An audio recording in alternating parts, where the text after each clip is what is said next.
Hey artist, welcome to another video. Today I am going to be creating a portrait of a cat that I have grown up with. Her name is DQ, and that stands for Drama Queen, and trust me, she has earned the title. What a goofy little cat. She looks like a gremlin / owl, and she's got a big personality. We say she's almost like Yzma from Emperor's New Groove, if you've ever seen that movie.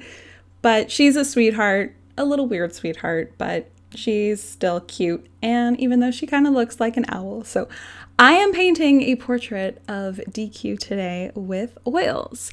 But what I wanted to talk about today are a couple of my favorite ways to challenge myself as an artist.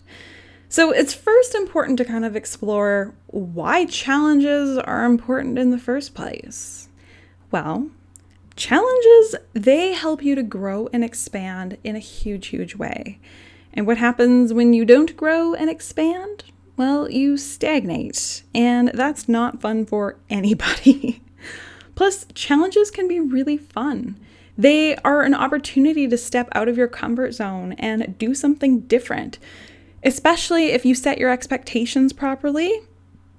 It's so much fun and there's so much to learn, and I highly encourage all artists to throw themselves a challenge now and then. You can really surprise yourself, and you can even discover something new that you never would have thought you were capable of. One of the best things I ever did for myself as an artist was pay attention when somebody challenged me to create a whole piece of artwork in less than an hour. And at the time, I was obsessed with detail. So even the idea of creating a whole piece of artwork in an hour was just crazy to me. But I did it. And it was one of the best things I ever did for myself as an artist. So if this inspires you and you're thinking, okay, great, I would love to challenge myself as an artist, here are 3 of my favorite ways to do so. The first challenge that I love to do is to paint as fast as I can. And yeah, this was inspired by that challenge I mentioned before, where I had to create a whole piece of artwork in 1 hour. At that challenge, it forced me to get fast and loose, which is something that was very foreign to me. I was obsessed with detail before, and I was aiming to paint hyper-realistic animals. And the concept of painting fast and loose just felt very strange to me. And so yeah, it was kind of natural for me to first reject that challenge, but I'm so glad I did it anyways. But yeah, when you force yourself to paint as fast as you can, it does force you to get fast and loose. And what's important here is that you end up having to make different decisions that you would have normally made in your art practice. So the way that I love to do this, and I do this now and then, whenever I need to loosen up a little bit, I always set myself a timer here so that you've got that hard end, and then you go as fast as you can to try and get as much done in that time period. So you do want to set yourself up for success. So use a reasonable size for your painting, and I usually like to give myself some supplies that are going to help. So for instance, if you are challenging yourself to create a whole painting in 1 hour, maybe don't grab a huge canvas. Grab something that's a little bit more reasonable, but still going to offer you a challenge. And then I always like to make sure that I have large brushes, for instance, because even if you've got a relatively small canvas, if you're trying to cover the surface with little brushes, that is going to be so frustrating.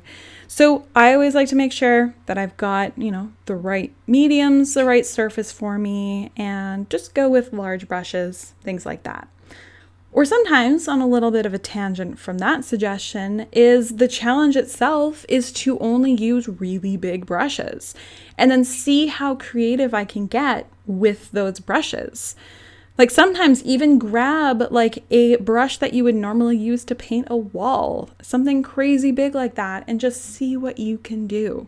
You might really surprise yourself. Or if you're like me, when I did that first challenge, I ended up falling in love with texture, which was created by that brush. I couldn't really do anything else because it was such, I had so much ground to cover in 1 hour. It forced me to embrace texture, and I'm so thankful for that. So the next way that I like to challenge myself as an artist is to use a new bold color, or at least a color that you don't commonly use in a lot of your paintings. And what I love about this is that it can be a bit shocking to the system, and it really does force you to get creative. So there's kind of 2 schools of thought that I fall into when it comes to this challenge, or at least 2 different processes that I usually go through. And the first is either making that pop of color blend in to what you're creating, or rather than getting it to blend in and look more natural, you emphasize it. And I don't usually decide which one I'm doing until I'm kind of just embracing the process. But this can be a really fun thing because there's a challenge behind taking that unnatural color, especially one that you're not used to working with, and making it work in your painting. That is definitely a challenge in itself. But on the other end, if you decide that you're going to try and emphasize that color, you completely have to use a new set of creative muscles because you, again, are really stepping out of your comfort zone. And rather than trying to camouflage it or make it work with what you're creating, you end up changing what you're creating to work around it. And sometimes what I like to do is even take like the bold new color that I'm going to be using. I ended up creating a whole art series around using magenta in my artwork, which is not a color that I have ever really used before then. And I did really bold, strokes on a blank canvas with that color. And then using that base that now had those, really bold strikes of color, I had to work around that. And some of them I used it to blend in, and then other pieces I used the option of emphasizing that color and building the painting around it to blend what I normally like creating with that new pop of color. And it's always so much fun. If you set your expectations properly and you're not going in there expecting, to create your new masterpiece. The funny thing is that you might discover something new that you love doing and people love too. But I find it more helpful to set the expectation that this is an opportunity for play and to just go wild with it. It's super fun, and it's one of the best ways that you can kind of allow yourself to grow as an artist. And the final way that I like to challenge myself as an artist is to basically take a class or get back to basics.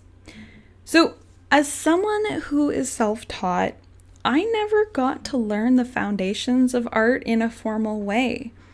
So I came to realize that it can actually be a challenge to not only try taking lessons to learn some of those foundations or even just brush up on them or even learning a new skill, but the other aspect of this is that it can also be a challenge to admit that you may need or even can benefit from taking classes or even getting back to basics as far as the foundations of creating artwork. But getting over your ego here can be super, super helpful. There is so much to learn, and the art education world, especially now with people teaching online, you can learn anything from the comfort of your home, and you don't have to spend tens of thousands of dollars on art school either in order to learn. But it's really, really important now and then to recognize that we can always benefit from learning. And it's one of my favorite ways to challenge myself. I can learn a new skill when it comes to my artwork, learn a new medium or learn a new technique with the medium that I know and love. Different things like that, or go back and learn those foundations that we might not have learned initially being self-taught, and going back and actually allowing yourself the space to learn and enjoy the process and try something new.